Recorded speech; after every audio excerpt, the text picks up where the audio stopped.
This podcast is sponsored by nobody. Hey dudes, welcome to Splat from the Past, the only 80s themed horror sci-fi show where things can get totally radical. Now, today is a first for me because I'm going to be doing my first in person interview, and no better way to do it than to do it with one of my best friends in the entire world. And I'm talking about Joseph Lloyd, aka Rudy. You've all heard me talk about him throughout the years, talking about my convention experiences and going to concerts and so forth. He's my partner in crime, and he's in town, and he's staying at my place, and we're going to record a podcast. We're going to reminisce about our misadventures and talk about his acting. He's been on sets, like How I Got Away with It and stuff like that. And I can't wait. It's going to be a great conversation today. I love this guy. We've known each other since high school. We were on the football and track team. He makes me laugh out loud, and it's going to be friggin' awesome. Halloween October has been really good to me, and it's getting better. And we may delve a little bit into horror. I don't know, because talking about the context of the horror cons and stuff. But this will mostly be about other things. But that's okay. I like to stray from the formula every now and then, even during Halloween October, and it's all good in the hood. So yeah, here is my interview with Joseph Lloyd, aka Rudy.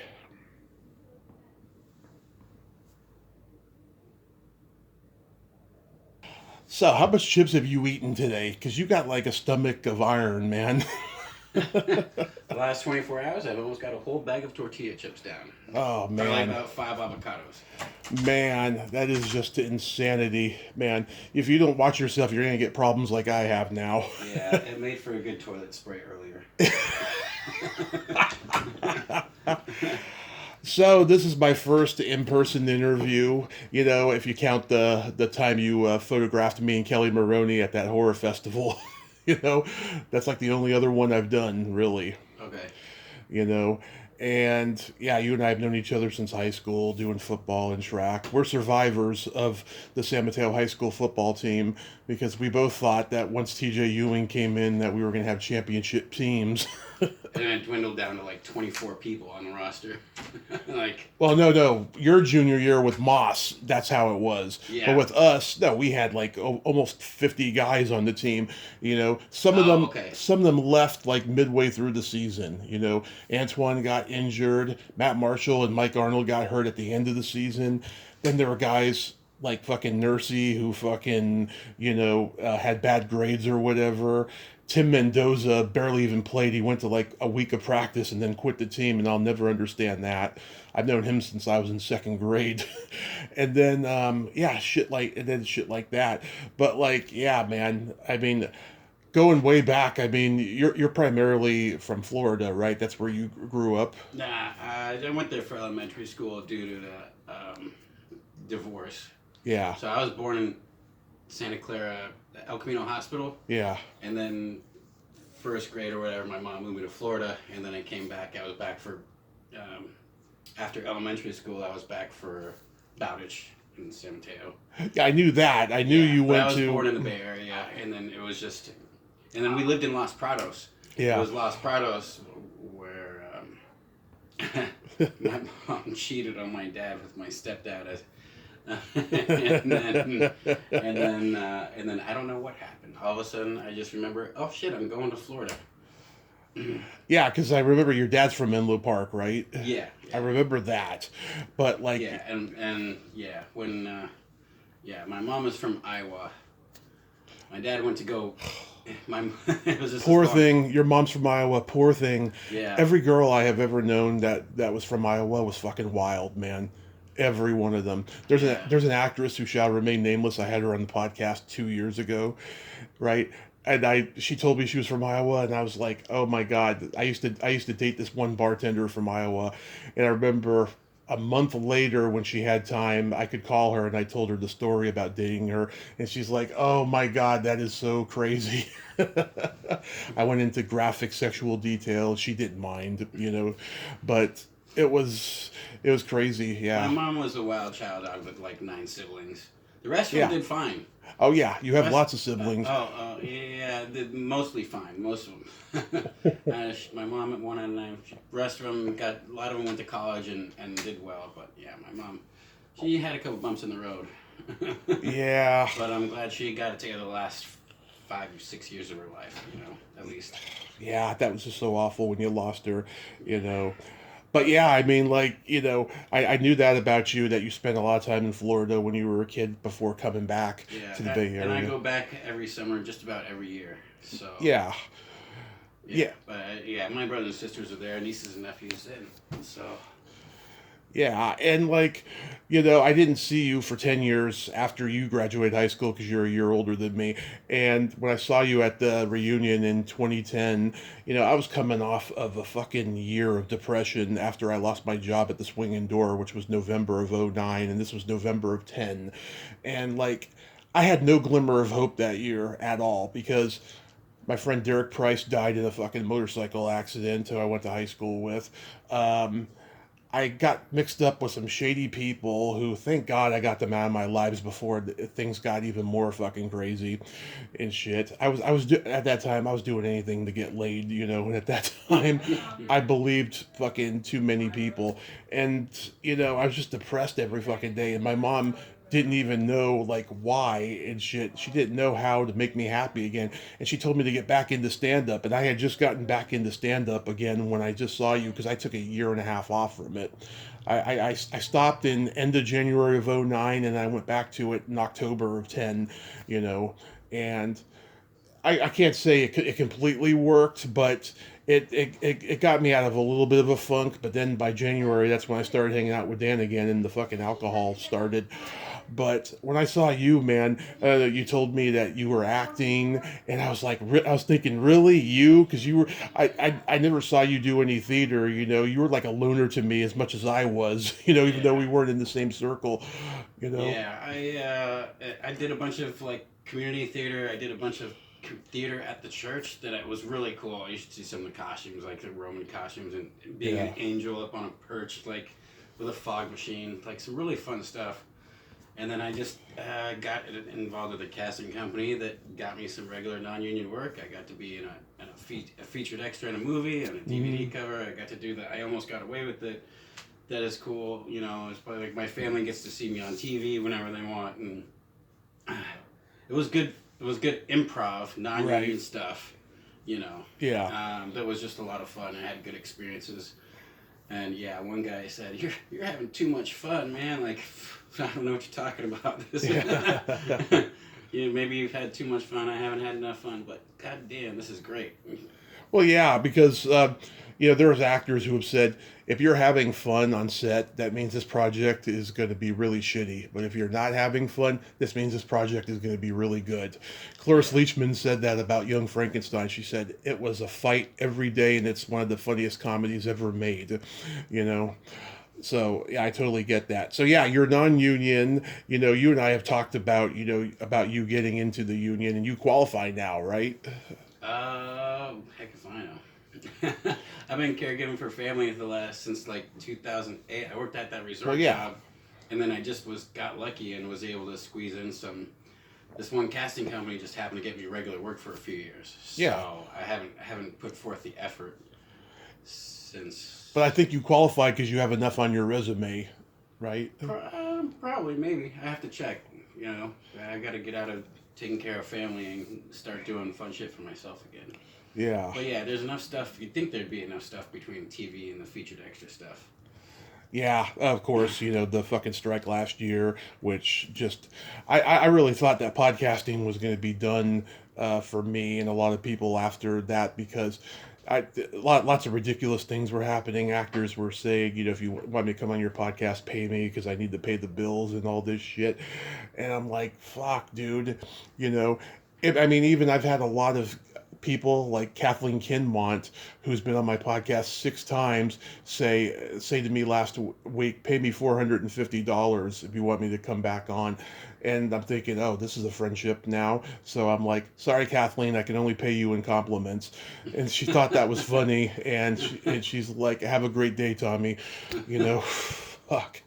It's sad. But yeah. Well, the rent situation in California is freaking ridiculous. It's like Mm-hmm. I grew up in San Mateo area, and it's like I'll never be able to afford a house based on just regular working as I got up to working as a bartender and Right. massage therapy and all that stuff, and I still got to work 3 jobs, and then maybe I'll have a chance to afford a house. Or So marry a sugar mama. yeah, well, I'm waiting. Qualify. I consider myself a looker, a cooker, and I can massage. So I'm still waiting, waiting for the right one. But Tell me some set stories, like how I got away with it, for instance. I almost got away with it. Yeah, or I almost got away with it. Because I always have that joke. I should have a show called "How I Got Laid and How I Got Away with It." Yeah, man. Yeah, that was just always fun improv. I mean, like you don't know what you're gonna do. Here's a scene, and just bam, there you go. And I just always thought it was easy going, and it flowed. And so, and even one time I got my housemate got to be on set and got to be a character in one of them too. So we got to scream at each other as he was like a Texas like lieutenant, and I was another guy coming in. We got to scream at each other on camera, and you could still watch it on Max Plus and all that stuff. And I thought that was really fun. Like, didn't know what was gonna happen. We got to be on set, and he got to do the whole episode, but it was just we both got a kick out of it. Just like, okay, Yeah. Exchange a few words and scream and fight, and all right, this is great. Normally we're trying to get along all the time, but all right, now fuck it. How long were you on set for? Usually I would just do. I think for the pot episode, I got to do 3 days. Got a lot of pot. That was great. And some cool shots, some night shots, and some stuff on a boat. Nothing like being on a boat. Yeah. So, did you get fed and everything? Yeah. Oh yeah. Some of the Deep Dark Canyon, that was being on set with Ted Levin, and that was some good eats. Yeah. So yeah, they cater pretty good. But yeah, I always did pretty good when it came to movie sets. Normally, I'm not motivated to be there on time, to be up to work for anything on time. But movie sets, it was always cool. I was always motivated to be there at 5 a.m. if I had to be. Yeah. and still, it's hurry up and wait. But that's part of the game. I know in 22, in early 22, God, I was, at that time, I wasn't diagnosed with diabetes yet. That happened in April. I was so fucking depressed. I remember Mom saw an ad for they were looking for extras for some big studio movie that was being filmed in Reading, and they were looking for bouncers between like 35 and 40, and I was 38 and a half at the time. And she's like, "Why don't you go to it? Have some fun. It's a night shoot from like 5 p.m. to like 2 a.m. or something." She's like, "Go to it, have fun. I'll pick you up late. It don't matter." And I was just like, "I don't want to do it, Mom. I don't know. I'm feeling miserable for some reason, right?" And I think that was because the diabetes was starting, and I was just feeling lethargic and just lazy. There's a part of me that wishes I had gone, but there's another part of me that thinks, "Oh, what if I had to deal with some narcissistic Hollywood assholes and I would have gotten into a fight?" Yeah, and that's the thing. There's nothing. There's nothing like hearing this person did that, and they'll never work in this town again. Oh. And I heard that on one of the sets, and I was like, okay, it's a thing. It's a thing. I didn't hear what the person did, but I go, okay. I'll steer clear of those folks. I mean, I'm still a rookie, but I had fun on all the sets I was on. What was that indie movie you did? It was shot in California, somewhere in California. Deep Dark Canyon.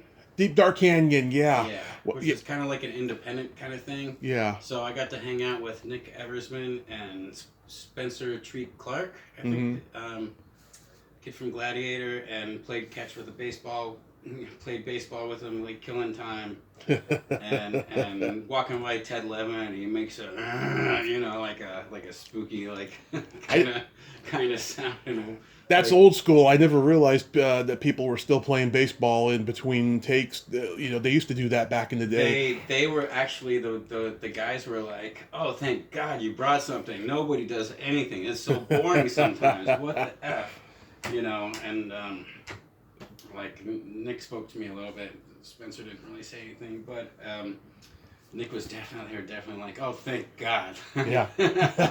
Like, yeah. What I mean, everyone just sits around and reads. I mean, The girl who gets chased through the woods in The Howling that we met at Monster Palooza that time, Belinda Belaski, she told me that when she was making that movie, Dennis Dugan, who directed Happy Gilmore, and he's the guy who sponsors the tour or whatever, the head guy, right? She told me every time it was time to shoot, he was in his trailer watching baseball all the time. Yeah. yeah, man. I mean, some scripts are probably natural for people that don't have to worry, or they got their shit memorized down to the T. I mean, if whatever helps you relax on set to be ready for your part, and sometimes you just have too much goddamn time. Yeah. Sometimes it's real. You really are just killing time, and you don't know. You're in some area. There's no friends or family. Yeah. You just gotta. There's a lot of downtime. Lot. Yeah. Remember you Hurry and up I? wait. Yeah. Hurry up and wait. Remember you and I were in a music video? Oh, that was really cool. The new Up. Yeah, I had Emily on here 5 years ago. I haven't listened to it since. I'm tempted to. I just remember her. She sounded like she was high. I mean, she was all over the place during that interview. And she was making us laugh, like between takes. She was making all those sex jokes and stuff. And I just remember you laughing hysterically at them. Yeah. Well, I do like to laugh and giggle. On set though, everyone was pretty much serious. So The director was kind of a dick, but other than that, everybody was cool. And I remember I got a couple girls' frickin' emails and numbers, and I never heard from any of them after that. yeah, people have their own agendas. I don't even remember their names, too, sadly. I didn't even try. I just remember I was stoked to be there, and I remember she's like, "Okay, you three are supposed to be having a threesome after this club. That's the whole context of what we're shooting." That's what she said. they had like a lesbian kind of thing going on. Yeah, yeah, you remember that, right? And then I got to, yeah, I was a little trying to be creeping and being the last one to look around the corner. Yes, yes. That was a cool experience because it was all one shot, and I thought that was really cool. Everyone did well. We got to be seen in the video, but I'm so tall. I mean, you can just see my fucking shirt. You're easy to see because you're little. So. And like I said, I made extra effort to be creeping around the corner on the last second in one of the last shots. So I have to step back sometimes and remember, it's not all about me. It's whatever their video on. So right. I thought it fit, And remember all that pizza they gave us afterwards? I have no problem with that. Yeah, we went home with pizza. I remember I had 4 to 6 slices on that plate or something that I ate later. I mean, it was New York style pizza. It was so good. Yeah, anything out of San Francisco, out of the city, is good food. Oh yeah, me and Dan, we used to go to this New York style pizza place around the corner from this bar Tupelo that we used to go to, and shit. And I remember, I'm one of those guys. I don't like a pizza slice heated up. I like it under it's under the lights, because you heat it up, it's gonna take forever to cool down, and I'm fucking hungry now, right? So I would say, don't heat it up, and this guy would be like, "Are you sure?" Yeah. It's all good coming out of the city. I used to go up there just every time, a different place to eat. Every time, Yeah. So it's something, It's like New York. There's nothing like going to a 24-hour Mexican food place and getting the best steak of your life from, you're walking down Queens and you go down and you find this place that you think you remember people told you about, and you get there and it's the biggest steak and it's the best steak you've ever had in life. And this is my favorite part is the transvestites were super sweet and nice and didn't bother me, and it Yeah. was almost like it was one of the best. You know, the cities have the best food, so the cities have the best food. Yeah. Oh God, that burrito place we used to go to across the street from Jack in the Box. It was open late. You got me into that place. I went there, God, numerous times, and then I think you told me that it's not there anymore, is it? Which one? The burrito place across the street from Jack in the Box, right next to the 7-Eleven. That San little, Mateo. yeah, that little hole in the wall.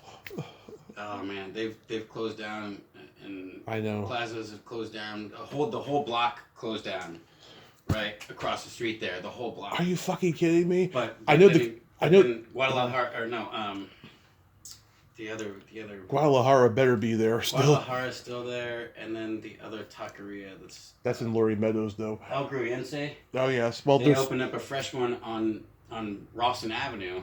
That's pretty happening. there's like fucking 25 of them in Redwood 4 or 5 City. of them now, yeah. And then but there's one to eat on El Camino that I like even better.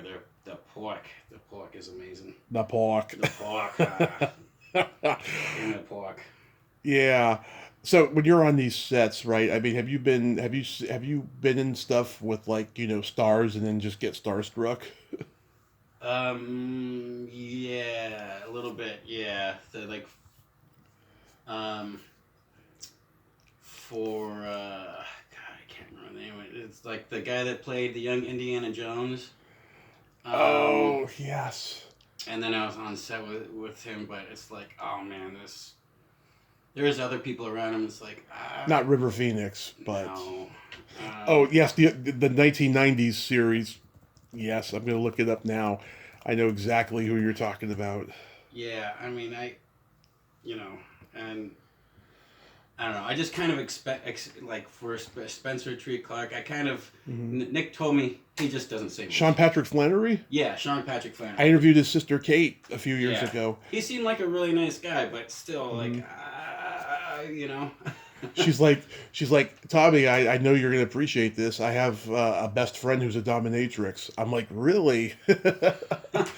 She's a producer of independent films in Texas or wherever she lives, or she's from Texas. I think she lives in Georgia, North Carolina, where they're shooting a lot these days. But yeah, she produces. She's fighting cancer right now, unfortunately, but she's a great lady. Yeah. Stuff. But Sean Patrick Flannery, he's Powder. He's Powder? Yeah, remember Powder? Oh, yeah. Yeah. Oh, shit. He played that? I forgot. Yeah, he's got the bald head. You seen me starstruck before when meeting Species. Natasha Henstridge. That's when Hey, I was so starstruck. A lot of respect for that woman, because when fucking Booger was being a dick, she fucking defended me. She got up and she was like blocking him trying to walk. She's like, be nice to him. He's a nice guy, Yeah, she is Natasha Henstridge. She was so damn sweet. Yeah. I'd almost like to make it down. I'd fly down there just to talk to her. Yeah. Well, I might reach out to her for an interview. I haven't done it before, but I might. Yeah. I think Species turns 30 next year. Yeah, and they still play it, and I swear she looks like just as good as she did back then. Yeah. But she was such a sweet person talking to me. I wish I wasn't starstruck, but she was like, oh, she's so sweet and so nice. Yeah. All right. I wanted to ask, you did theater for, what was it, the community theater of that church in Redwood City? Yeah. With Ron? PCC, yeah. Yeah, like what was that? Yeah. What was that play you did? Oh, dude, I have to like bring up like pictures. There was I did a handful of things. So there was even one where they do, the nativity scene. Yeah. There's one where they block the whole. In Redwood City, they block the whole block off. They have a whole city for the nativity scene. So it's all like ancient times, and then they stuck me on a roof. As an angel, and I repeated this monologue over and over. Yeah. Like every time people walk by, I had to hit the fog machine and stand up in the light and say this monologue. And, Yeah. That was a lot of fun, and I got to be a Roman soldier, and I got to get my ear cut off and scream, and it was a little bit of a Star Wars scream, like ah. Yeah. It was like. Ron. I had an evil. I was the evil accuser. They put a beard on me one time. So there's a handful of things. That was a while back.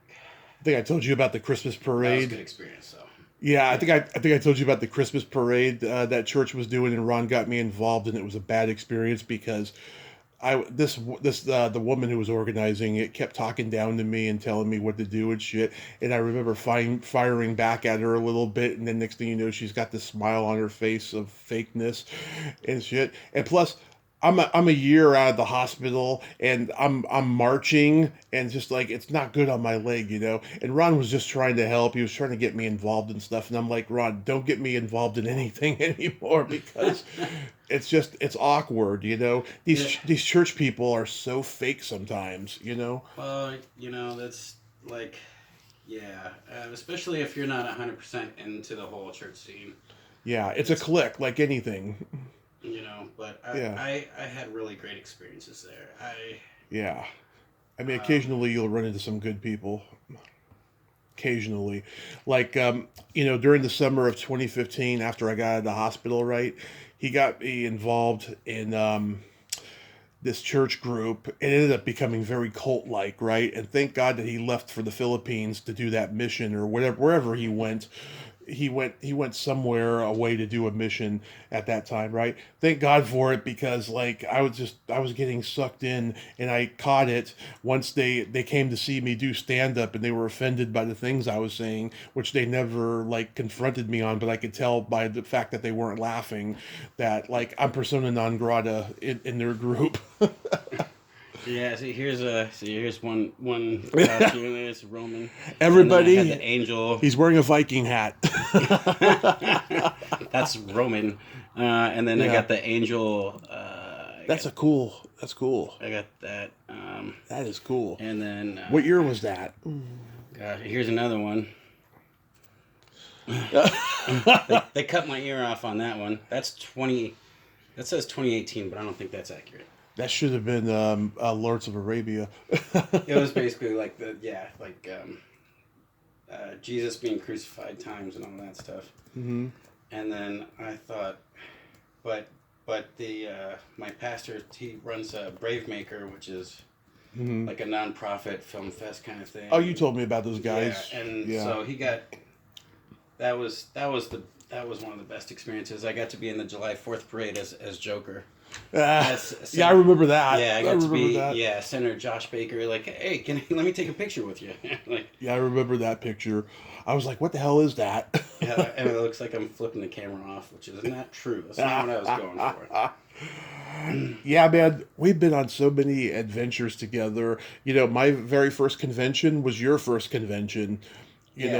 know, we went to the first ever Silicon Valley Comic Con, which I heard is no longer in existence. I think the pandemic screwed it up. I'm not sure, but like they were doing the Back to the Future reunion. It was Michael J. Fox, Christopher Lloyd, and Leah Thompson, and she was the cheapest one out of all of them in order to get a photo op with. And I only had $100 in my wallet, so I was like, $60, let's go do it, you know. Yeah. And it was fabulous, you know. I got the picture over here. Excuse me. I got the picture over here on my wall, you know. Yeah, so here's me screaming at my roommate. We're screaming at each other for I almost got away with it. Yeah. That was a good one. I was Oh, like, you had to go up against that guy, huh? He was a big guy. it was fun. He was taller than me, whatever. We're friends still, so there's me on a boat. I'm on a boat. I'm on a boat. Yeah. So And, you know, oh yeah, that's young. That's a young picture of you. yeah, 2010, 20. That's when I saw you. 2012. That's when I saw you at the reunion. Yeah. Yeah, I got to do that stuff. And then a couple months later, or a month and a half later, I should say, we went to LA for 8 days and we went to Monster Palooza. That was our first ever. And God, in one day we met Kelly Maroney and Catherine Mary Stewart, Fred Williamson, Kathleen Kinmont, Brink Stevens, David Naughton. It was a great day, you know. And that was the first of several cons that we've been to and stuff. Yeah, I almost forgot. I got a good haircut before I got to be. I almost forgot I was on Yeah. Hawaii 5-0 for a second, and I got to meet. Got to be right behind. Dano. Yeah. Shy McBride was there, and McBrew. Is that how you Shia LaBeouf? Is that how you say his No, name? no, the black dude, Shy McBride. He's Alex Lachlan. He's Steve McGarrett. And then Dano was Scott Kahn. Scott Kahn, James Caan's son, who played Tweeter in Varsity Blues. yeah, he wasn't there for that one, but Yeah. what was the other guy? Anyway, Alex yeah, that was O'Loughlin. another really good experience. Like, there's nothing like not knowing what you're doing, and then you're on a bus with like 20 or 30 extras, and they pick through them, and before you know it, you're sitting right behind the star. Yeah. Like for one of the scenes, it's like, holy crap. Yeah. But yeah, fucking, like, in your memory, who are some of the best people we met at conventions? Oh, well, definitely Natasha Enstridge. Yeah. Oh, and uh, Ron Howard's brother, Oh, Clint. Clint. Yeah. Clint was very reserved and very quiet, I remember. But he was a sweet guy overall. I've heard nothing but good things about him. I think he was because his assistant had said too, like, oh, you like talking about one of the lines he said with nipples on the Nicky little Nicky movie, like, Oh. the, Yeah. you'll see some terrible things in hell. Yeah. He's like rubbing his nipples. Oh, not that bad. like something like that. Yeah. I don't have the line down. Stacy obviously, Q but- playing in the background. Yeah. Remember Yeah, that? but yeah, I thought the fact that he when he repeats a line that you know is like epic for you, like Yeah. for the movie, Yeah. that was pretty cool. Natasha. Natasha I History. thought Keith David was funny because he just Oh, yeah. sang opera the whole time when I was trying to talk to him. Yep, I remember that. But you know, they got such long days. I mean, I can't blame them for being in that kind of mode. Dude, I wanted to meet so many guys from the thing, but they had lines out the door, man. Wilford Brimley, I always heard he was a dick, though, so maybe it's good we didn't meet him. David Clennon, he always had a unique hairstyle back in the 80s, I remember. Yeah, a couple guys from the thing I wanted to meet that day, I remember. I loved meeting Adrienne Barbeau and Kimmy Robertson and E.G. Daly, who played Dottie in Pee-wee's Big Adventure. You know, that wink she gave me. Oh, I want to get her on the podcast, you know, and shit. She's non-responsive, though. I fucking love her. She practices orgasmic meditation. You know what that is, right? I can imagine. Yeah, it's like a finger bang cult. You know, they're getting finger banged for spiritual release and not sexual release. Allegedly. I don't know how true that is. I'll take it. I'm the finger bang master, man. I thought it was cool. Timmy always, Lassie's Timmy, you know. John Provost. Yeah. Yeah. He's always sweet to talk to. He was always a nice guy. Sweet guy. Yeah. Sweet guy. Lori got these really cool fingernails. She's got the Beatles logo on one, and then the other four walking down Abbey Road on her fingernails. I'll show you that picture. It's so fucking cool. I really liked it. You know, she's a big Beatle head, so they're friggin' awesome. Yeah, I mean, we've met a couple dicks too. Yeah. You know, I wasn't totally mad or upset. Like Jason, you know, Jay. Oh, Jay. Yeah. I just thought that they were a lot nicer to the girls than they were to the guys. But he was cool with you. I mean, you both had the similar hair and everything. Yeah, he took a couple extra poses. Let me take my hair down for a second. That was really nice of him. And sure, he didn't. I wanted him to write something stonerish on my thing, but Yeah. of course, what the fuck is the internet is pretty accurate as well. What the fuck is the internet? Yeah, that's Hey man, that guy's being awfully forward with that donkey. yeah. God damn, this is one wacky game show. Yeah, he is. That was cool. He let me take a moment to get my hair down. I wasn't like, come on, motherfucker. Yeah. And Elvira was really sweet too. Trying to take a picture with my grandma and Billy Zane, of course, calling me a good person for taking care of my grandma. Yeah. I don't shake hands. I fist pump. That's what he told me. He had to take a minute to come out with something. I mean, I can see it's he might not have been, you know, I interrupted his cell phone time. Yeah. But it was cool. I mean, at least he noted, like, I'm putting in a lot of effort to take care of my grandmother. Take a picture with you. Give me a second, man. Like, Yeah. You're a good man for taking care of your grandma. All right. Billy Zane says so. It must be true. Yeah. So. I mean, I remember going by Christy Swanson's table at Monsterpalooza, and she just gave me this look like I'm less than, and she's on Twitter supporting Trump, so I wasn't surprised about that, right? And then there's another time I was with Mom at Monsterpalooza. Danielle Harris. I went over. I went over to her. Like I don't know. I picked out an 8x10 of her to her handler. She signed it, and it was done being signed by the time I went to her. And then we took we took a picture, which turned out great, and she looked so sexy. And then she walked away without shaking my hand or saying thanks or bye or whatever, right? And then I went over to her table and said, "I just wanted you to know I love Don't Tell Mom the Babysitter's Dead." And she said in this almost arrogant way, "Ugh, everybody loves that movie. I hear it all the time." And that was that.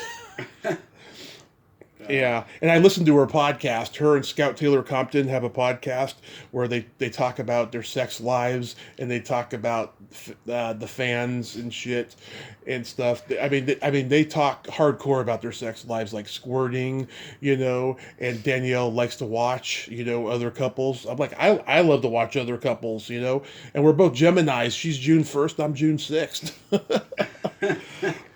Shit. It's not just a porn thing. Exactly. Her and her husband go to swingers clubs to watch. That's what she was saying on her podcast. But anyways, like, To each their own. exactly. But like, The world's big enough for everyone, I would think. yeah. But I had experiences at Monsterpalooza when you weren't there that were pretty interesting, Like when Joe and I went in April of 2017, that experience I had with Lisa Wilcox where she was fucking love bombing me, like we're talking for like 10 minutes. I'm helping her set up. She asked me if I could help her when I went over and I did.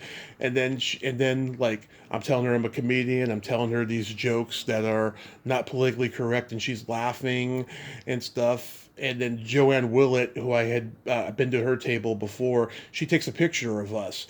And afterwards we like exchange information and I'm like, wow, me and Lisa Wilcox are going to be friends. I always liked her better than Heather Langenkamp, and I know that's not popular amongst the Fred heads, but as like the final girl in 4 and 5, I thought she was tough, no nonsense, didn't take shit from Freddie. Whereas Heather, she's great, I love her, I've met her twice and I have no problem with her, but I don't know, there's something, I don't know, I don't know, a little off kilter with her, in my opinion, as far as the final girl goes. Yeah. So then me and Joe were at the elevator the next day, and I say, Lisa Wilcox is in the house, and she's with her boyfriend or whoever, and she's like, and I was like, it's good to see you again, and she's like, hi, who are you?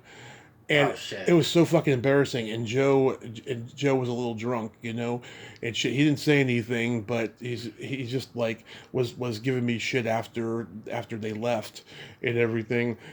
And it was really, really humiliating, man. Really. Yeah, yeah. That was my first lesson.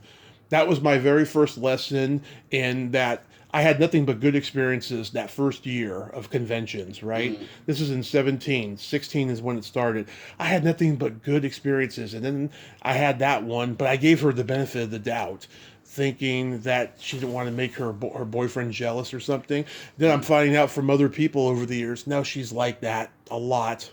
Okay. Yeah. Yeah, so there's a couple of celebrity meets that I don't think you were there for sure. So like Which ones? At a Cannabis Cup meeting David Arquette. Oh, yeah. David Arquette, you're the man. No, you're the man. No, Yeah. you're the man. He went back and forth. You're the man. I was like, that was fucking funny. I want to interview Rosanna. I love her. And then meeting Peter Dante, he smoked a big fat hooter with my brother. Needle dick. Ooh. Yeah. He was super cool, and he talks just the way he does. And Yeah.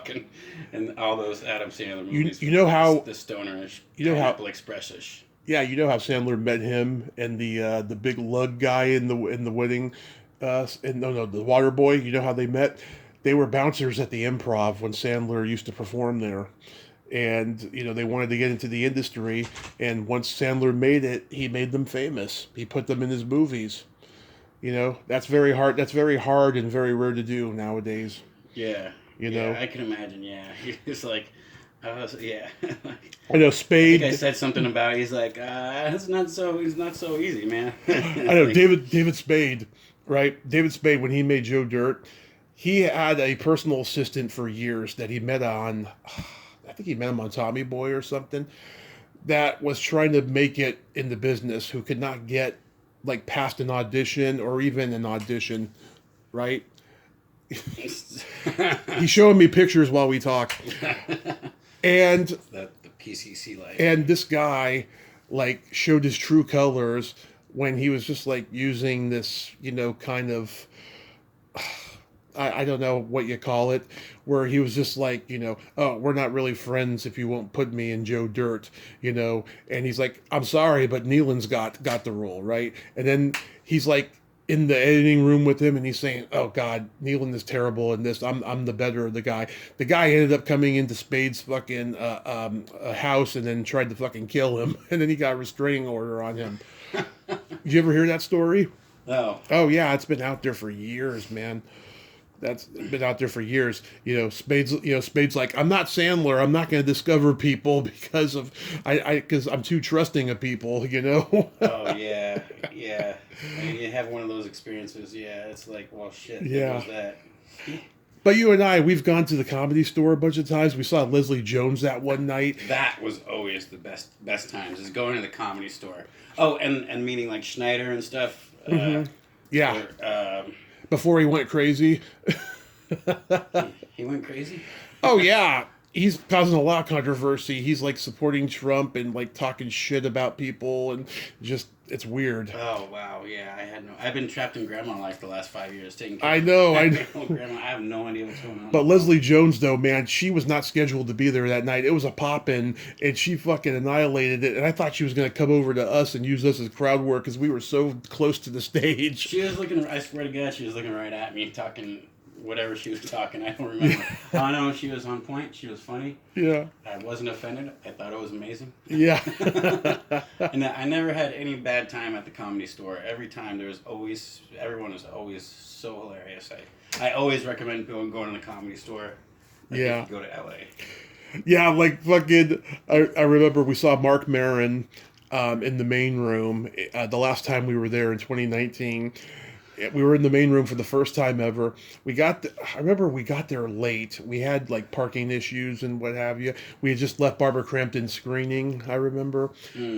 And fucking Maron goes up there. He's got no prepared material. He's just riffing on the crowd and saying, why do people want to piss me off? Why do people hate me? Why do people want me to die? I mean, he's just going on, and the audience is digging it, because they expect that from him because his podcast is so popular.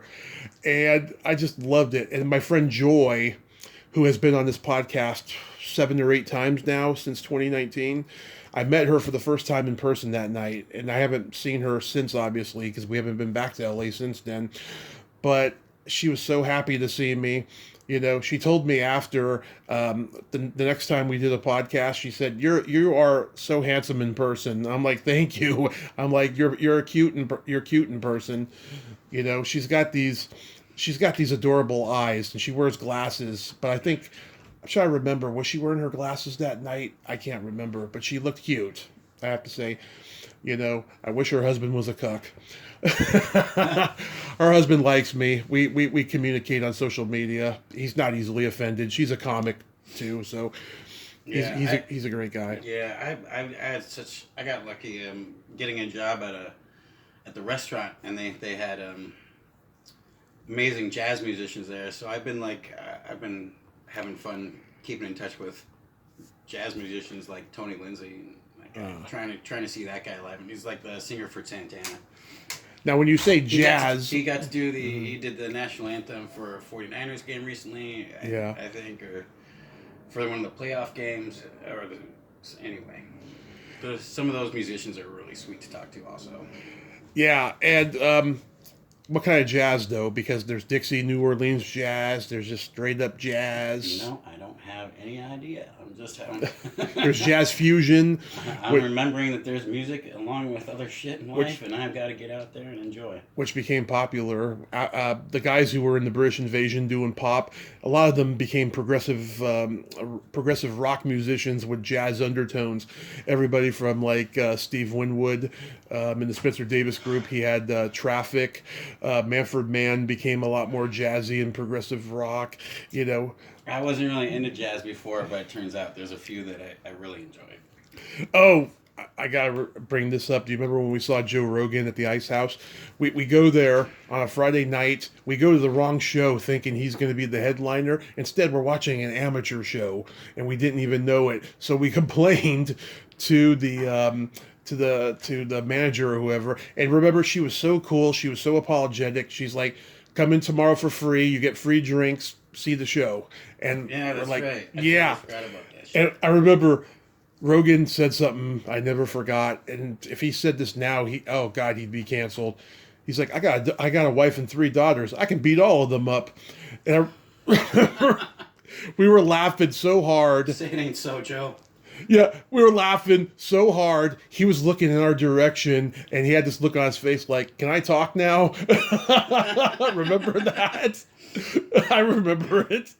When I'm laughing, I really don't care about anyone or anything. I remember that. I mean, I've been, I worked too hard taking care of family since 2008. When I get to laugh, I started sounding like Betty Rubble, and I hate it. But I laugh, you know. Yeah. I don't need to do it. Oh my God. But that was cool that we got that, you know. Yeah. And we've been to concerts. Like, my favorite concert we ever went to was Rush. Yeah. I was just looking at a picture with me, you, and Dome. Yeah. Like, oh yeah, I forgot about that one. Dome, man. Fucking, he disappeared from Facebook. Is he still on yours? I hope he didn't block me. I have no idea. He has no reason to block me. I mean, the guy's always fucking high. But, like, if he left social media, I hope he didn't end up in jail or something, because he looked like he was headed there. Yeah, it sounded like he started getting work again or something like that. He was working at hotels for a second. Or... Yeah. Just before I left the Bay Area, he was doing that. But... yeah, I mean, Rush, we get there. It's the HP Pavilion. It used to be the Shark Tank, the San Jose Arena. And I had no idea who Rush was at the time. Really? Yeah. You knew Tom Sawyer? That song? I really, really was... Even though I listened to Bone, I think nothing ever stood out for me. Yeah. But now, of course, every time I hear a Rush song, I'm like, fucking A. Yeah, well, that song was in The Waterboy when they're about to kick some maximum ass after halftime. Yeah, that song starts playing. Yeah. But yeah. Yeah, that was a super cool that concert. Blew me away because I had no idea what I was getting myself into. Yeah. And then it being a super long set. Yeah. And he rocked out. They do 3-hour shows. They usually do about 30 to 35 songs.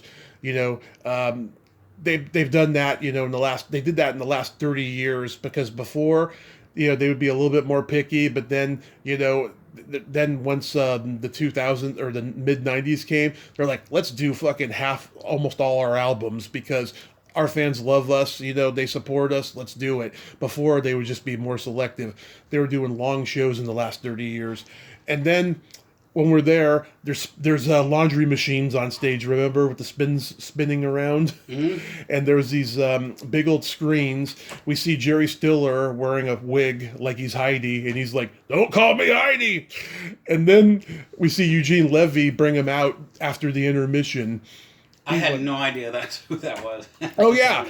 Yeah, because Geddy Lee went to, I think, elementary, middle, and high school with Rick Moranis. Mm-hmm. And, of course, Rick Moranis was at Second City and SCTV with Eugene Levy, and they guest starred on SCTV. That's the only show, aside from Don Kirshner's rock concert, that's the only show they ever performed on, because they were like, fuck TV. We're never going to be one of those bands that does TV shows, but they did two. They did Don Kirshner's rock concerts because they were brand new, and they did what they told, and then they stopped that. But then they did SCTV as a favor to Rick Moranis, and they became friends with all those guys over there, Candy and all of them. Yeah. Yeah, so that's why Eugene Levy did that. Yeah, I mean, yeah, Moranis. Yeah. I always loved that, all that stuff growing up. Yeah, Mirandus, I heard him do a podcast. It was Chris Hardwick's The Nerdist, I right? think he's getting back into acting again. Well, okay, so he never quite left it the way people think he did. Yeah. Like he told the story. So like, after the 80s, he said movie making became a lot harder for him because he started working with guys who did not appreciate his improv skills. And so he would get fired from movies because there was improv that he was doing, Yeah. right? And he got fired from City Slickers, he got fired from the Breakfast Club, Oh shit. lots of shit. And so he was like, he was like, by the late 90s, after his wife died of cancer, he was like, okay, I'm going to focus on other things. That's funny because these days it's not funny, but there's a lot of people that it's like the whole movie is fucking improv. It seems like. Yeah. You know what I mean? Yeah. Well, yeah, back then there was a lot of egotistical writers that were like, stick to the script. Now improv is encouraged in acting. But at that time, yeah, after the 80s, he said making movies sucked for him, so he started focusing on, he made a couple music albums that were comedy based. He did voiceover. Him and Dave Thomas did their Mackenzie Brothers for those talking mooses and those Disney cartoons, the Disney cartoon movies. And that was that, and then he got attacked in New York on the street a couple of years ago. Yeah. But Moranis, he's such a talented guy, and he did stand up at the Comedy Store in the late 70s for a summer, and then he went back to Canada and got on SCTV. A lot of people don't know that about him, but that was in the podcast too. Yeah. So with all the stuff that you're going through, to kind of wrap this up, with all the stuff that you're kind of going through, with your grandmother, and everything. Do you want to say anything about, elderly abuse, and, maybe people listening can get a takeaway of something positive? It's a lot of hard work, caregiving, and doing what you can, and you probably won't get a trophy, but when you make a difference, and it's worth it. But you just remember, if you got to be able to make time for yourself. Otherwise, it's easy to fall apart. It's easy. Caregiving is the number one job for burnout and suicide. Yeah. And so you have to be careful. So you got to remember to make time for yourself, and it's easy to get caught up and forget about that. And you've thought of suicide in this whole process? No, that's not really been. But it's like. It's easy for people to, I would say people might discard me because I let myself get burned out so much. Yeah. You know what I mean? And it's like, goddamn, I don't deserve that. My grandmother knows I don't deserve that. But, you could let yourself get burned out and not realize it. And so, I don't want to, it's tough. It's a tough fucking thing. It's not something anyone and everyone can do, and in a way, I don't recommend it. But I'm glad I've done it and sacrificed the last 5 years of my life, because my grandma just looks better than she did. Yeah. She smiles bigger than she has in so long. You know what I mean? And we've got so many good, happy memories, and I got to know her. She's one of the funniest people I've ever met, and I'm stoked on it. Well, but if you see something, you gotta speak up. Because when I saw her at the con, when we took her to the con last year, I mean, she was so confused and everything. I mean, I didn't see that side of her being funny like you've always described and everything. You know, dementia. They have your good days, you have your bad days. But the last few days, me going out here, I mean, you couldn't even recognize any confusion. I didn't notice any confusion. She's smiling. She's, but of course towards the end of the day it becomes a little bit more difficult. Brain becomes tired. But she with Billy Zane and Elvira trying to take a picture. What are we doing? Who are these people? Who are these people? What are they doing? That was good. At least Billy Zane told you were a good grandson. That was good at least. Yeah, yeah. I mean, all he said to me was, "I don't shake hands, fist pound." That's all he said to me. Well, post COVID, I kind of can't blame him, but you know. No, but that was just like that was the extent of what I got from him. Yeah. I didn't get anything else. Yeah, I just told him that was my favorite movie of all time, and he hears that all the time. So it wasn't like I should have mentioned I met his sister once, Lisa Zane. I met her at Monsterpalooza. I think you were with me. It was the one when you were in the hotel all day. That one in 2019. Yeah, and I remember. There's a I think I got the 8x10 of her and Alice Cooper in Freddy's Dead: The Final Nightmare, and we started getting into a conversation about Alice Cooper, and she's like I think he had like a drinking club back in the 70s. Yeah, the Hollywood Vampires, and I started telling her the history of it and who was in it and everything, and she was really impressed by it. Yeah. Yeah, it's been a lot of fun getting out there. I'm so glad I didn't just stay at fucking home and just thank you for getting me out of the house.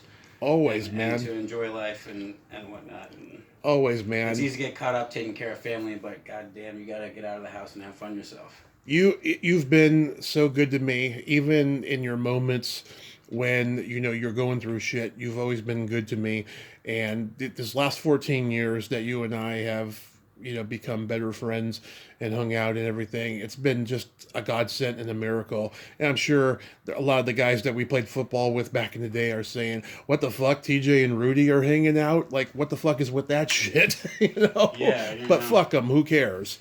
We had some growing up to do. Yeah. I mean, I didn't.